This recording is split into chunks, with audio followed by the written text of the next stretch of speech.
My mother-in-law told me I can't start with saying that I'm nervous or anything. I just have to start with Shana Tova. So, Shana Tova.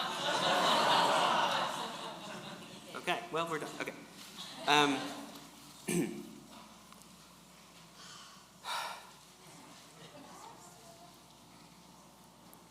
It's been a very long and hard year, and I'm going to talk about that. So if at any point during this you need to take care of yourself, if you need to step out,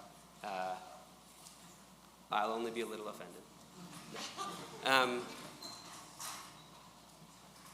The world always has a lot going on, and none of the problems in the world are necessarily new.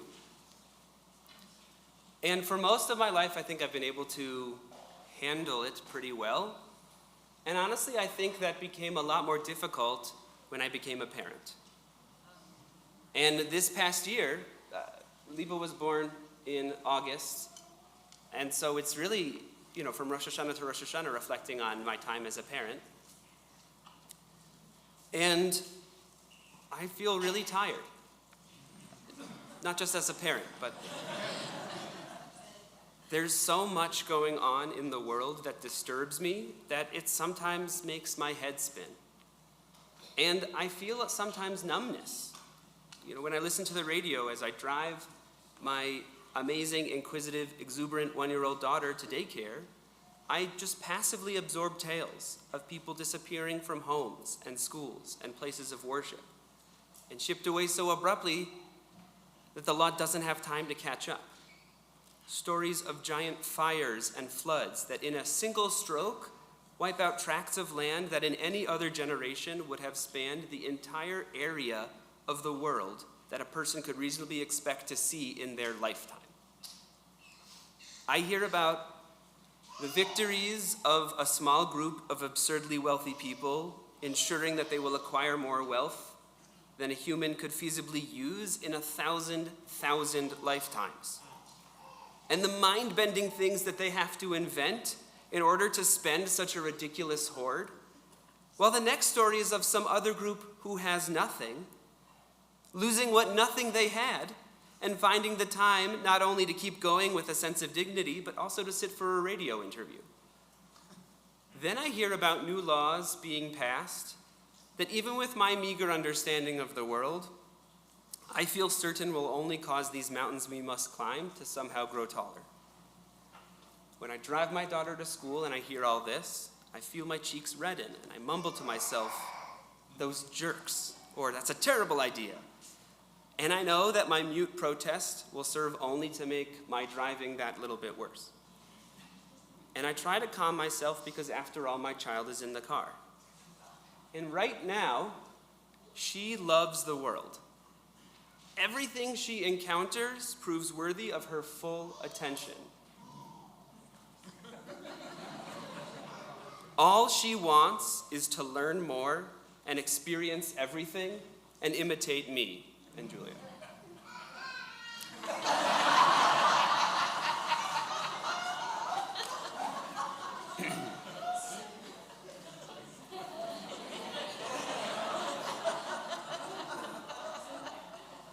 And to be honest, I am terrified that the world will exhaust her precious store of wonder.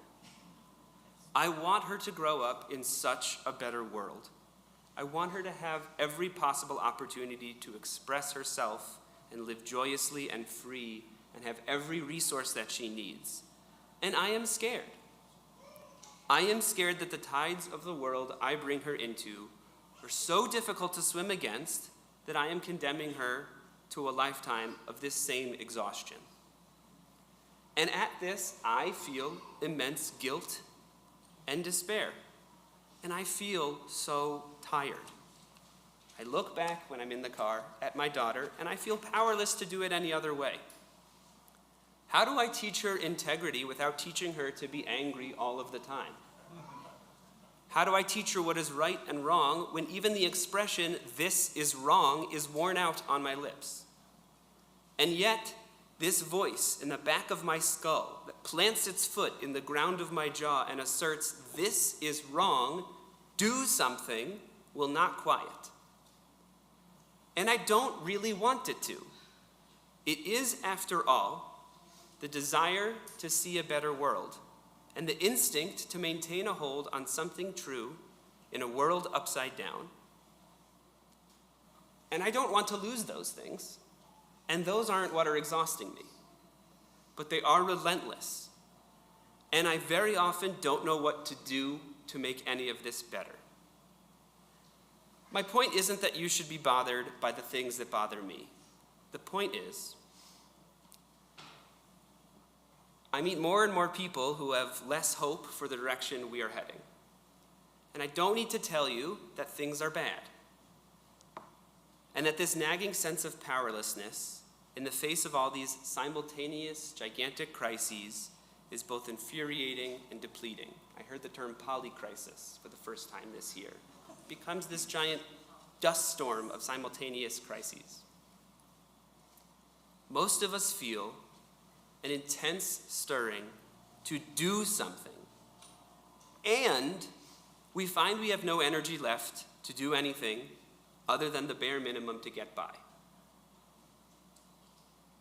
And yet, the voice within us will not let us stop, because we know there is more we could be doing. If only I wasn't so stretched thin, I could volunteer. If only I wasn't so tired, I wouldn't invest so much into convenience and entertainment, and I'd have more to give. And we know the world won't heal itself, and nothing will get better unless we act, which sounds empowering. And yet, if you are like me, as I suspect, sorry, I'm a little sick, you find you have this intense fire to fix things and an overwhelming mix of confusion and powerlessness about what you must actually do. And that, my friends, is a recipe for constant burnout. There is so much pain that asks for my attention, it feels as if I'm under attack.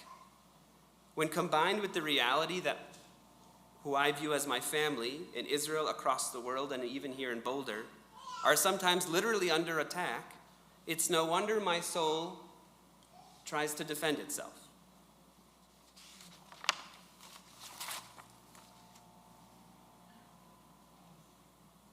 When faced with something that's hard to hear, my soul goes into defense. When a person I consider a dear teacher and mentor was accused of sexual misconduct, for instance, the first instinct of my soul is to find a way in which it could plausibly be not true, or not as bad as it seems to others to be. But sometimes I am able to acknowledge acknowledge it as possibly or even probably true. The next instinct is to feel very bad and sad and anguished and confused. And from that anguish and confusion, the next step is to take no step. Most often, when confronted with this type of data, I never leave the cloud of pain and doubt. But we have a moral obligation to recognize defensive overwhelm and to move past it somehow. This is true in all sorts of close relationships. It's especially true when the bad news I receive relates to me. If somebody points out that I hurt them, well, I swear I didn't mean to, or let them down, maybe they're asking too much of me, or I violated their trust, well, I'm just doing my best and I'm only human. Those responses might be true, but they aren't actually responses. They're just simultaneous true things that have no real bearing on whether somebody was hurt or let down or impacted by my actions and inactions. This extends further. Because it is true of me as a person, it is also true of institutions and ideas and people that my identity is staked on. I've invested too much of my love and myself into this project, whatever it is, for it to let me down. Because then I also feel implicated by its faults. And I just do not have the koyach, I do not have the energy today for my foundational beliefs to be shaken. That's how I feel most of the time. I just don't have it in me to examine my whole world. Not today. So when I hear distressing news about something that I'm invested in, I go into defense.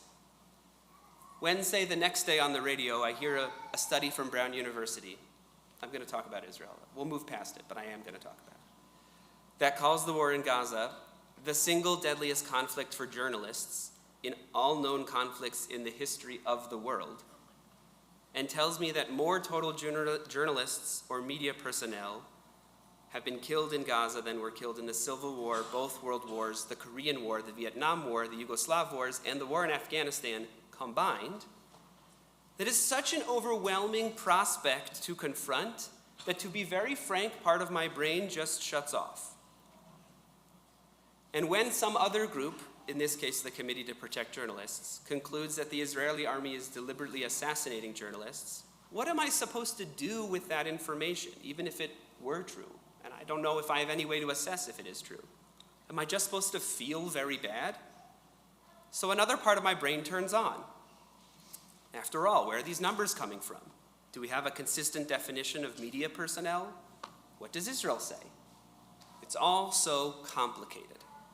And then I'm allowed to rest in the fact that it's complicated.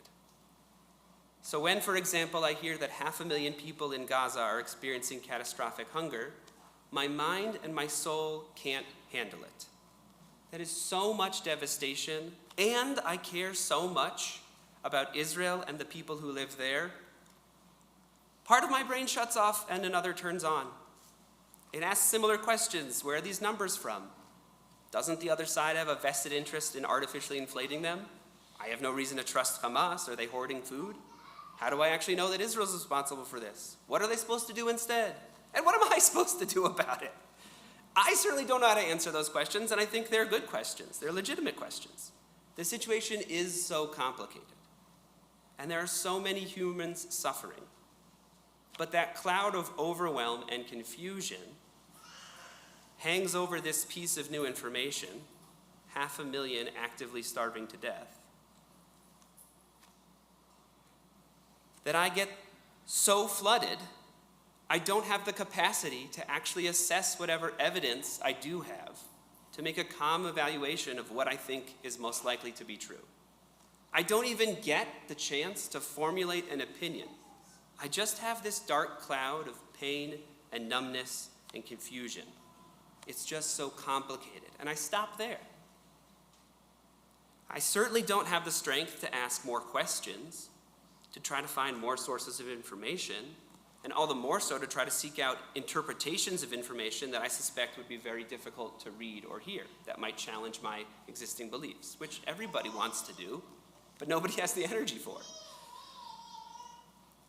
My heartbreak generates confusion, which spares me the responsibility of ever figuring out what do something might look like. Some things are true and some things are not. But what determines what is or isn't happening has nothing to do with whether or not we can handle it, whether or not it is presented with malice, and whether or not the next step forward is clear. I want to lead us through a text that I think is relevant to this and offers us some ways forward. This is from a Hasidic commentator named the Me'or Vashemesh, whose name was Kalonymus Kalman Halevi Epstein, who lived in Poland, and this was published, Susan, 1842. Okay, thank you, 1842.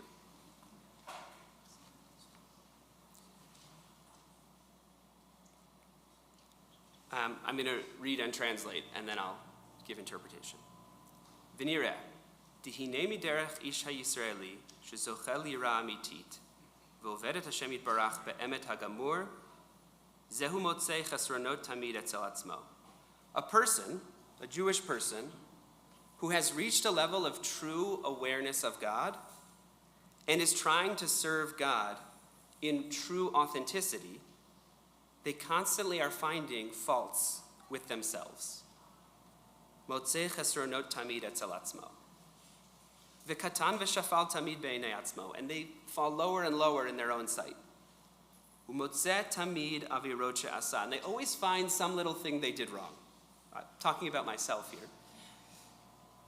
Shegam shehem kalim kisa'ara. Even if those things they did wrong are as thin as a hair, Hem be'enav ka'ove hakoreh. They are in that person's eyes as thick as a board. Umitra'em al atzmo, and they thunder at themselves. V'al yedei zeh kishaba'im b'nei adam ledaber imo, and through this, when people come to this person who is always in turmoil about something that they may have done wrong, that they're not able to fix, and I want to extend this to something that's going wrong in the world that they're not able to fix, when we live in this dark cloud of confusion and frustration and a sense of powerlessness, when people come to be with this person, nireh k'misha koes, it looks like they're angry. Because there's so much pain, and I feel it so deeply, when people come to me for community, it looks like I'm angry at them, at the world, and it's very isolating. But really, that person is just angry at themselves over their own perceived faults in their service of God. Then he quotes Rabbi Naftali of Ropshitz, who quotes a line from the Talmud in Masechet Ta'anit. Hai Talmid Chacham sheratach, or raitahu deratach be. When you find a Torah scholar that is boiling over, I think in context it means gets angry, but any time you find a Torah scholar who is emotionally overwhelmed, or raitahu deratach be, it's the Torah within them that is boiling. Which is to say, the only reason we get so angry and confused and pained is because we care so much, and because we have actual true faith that things can be different. You wouldn't be upset at the way the world is if you truly, truly believed there was no other way for it to be. You wouldn't be upset at the things other people do to hurt each other and inflict pain if you truly, truly believed that they had no capacity to do anything differently.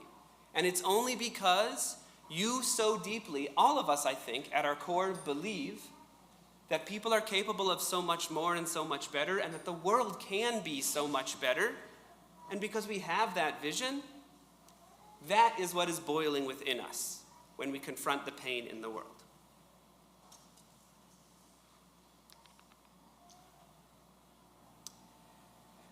But a person like this, when they're in that boiled over state, they just can't be with other people. They can't be in community.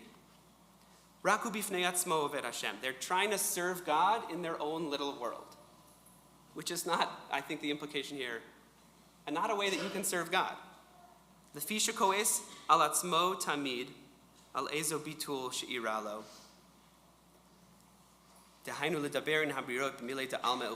Even if somebody comes to you and just wants to have a normal conversation, you feel like, but there's so many problems. Why are we wasting time in normal conversation? Because that's a waste of time. So you can't have any sweetness in harmony with people. And so you self-isolate all the time. And again, I'm talking about myself. I don't know if this is true of all of you. But when I feel this cloud of overwhelm, when confronted with the pain in the world and the pain that we inflict on each other, it's really hard for me to have normal conversation with people and just talk about life and just connect. When in reality, the more of a Shemesh is suggesting, that's an essential step for us to leave that cloud. We have to be able to just be with other people and be in community, because you can't serve God in your own little corner, in your own little chair. Aval, derech zeh, hagam shu madrega gedola. Okay, it's only because you care so deeply and you have this true desire for the world to be better and to serve God with truth that you're this angry and overwhelmed and boiling. That is, honestly, you should be proud. That's that is a level to be achieved. But that's not the true way. That's still influenced by what he calls mara shachora, which we would call depression. That literally means black bile. It's a humor. Anyway. And you must understand with faith that when somebody offers you an opportunity for some waste of time, quote unquote, like to have normal conversation with people, that is also serving God. That is also the work of worship.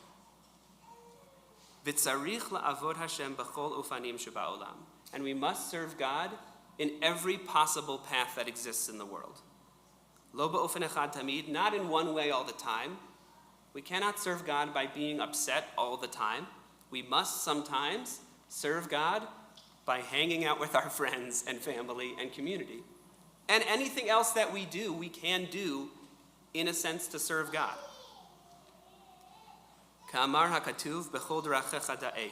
Like the verse in Proverbs says, in all of your ways, know God. I'll pause here and come back to this.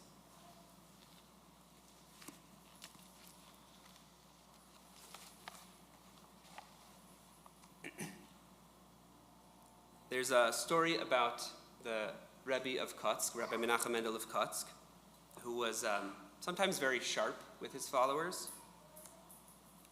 A chassid came to confess to the Rebbe that he could no longer believe.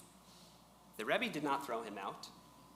Instead, he asked him, "Why, my son, can't you believe?" "Because I doubt that the world has any rhyme or reason. The righteous suffer and the wicked prosper." So, the Rebbe asks, why does that concern you, though? I mean, are you righteous or really wicked? What do you mean, why does that concern me? If there's no justice in the world, I doubt that there is a God governing the world. Okay, but why do you care that there is a God in the world? Rebbe, if there's no God in the world, then my life has no sense and no meaning at all. Okay, but why do you care that your life has sense? Why do you care so much about the world and God's existence? Do you care so much about the world and God's existence? With all my heart and soul, Rebbe. If you care so much and are pained so much and you doubt so much, then you believe. It is only the Torah within us that is boiling over when we confront the pain of the world. And the difficult reality, friends, is that reality is difficult. I know, it's a good line.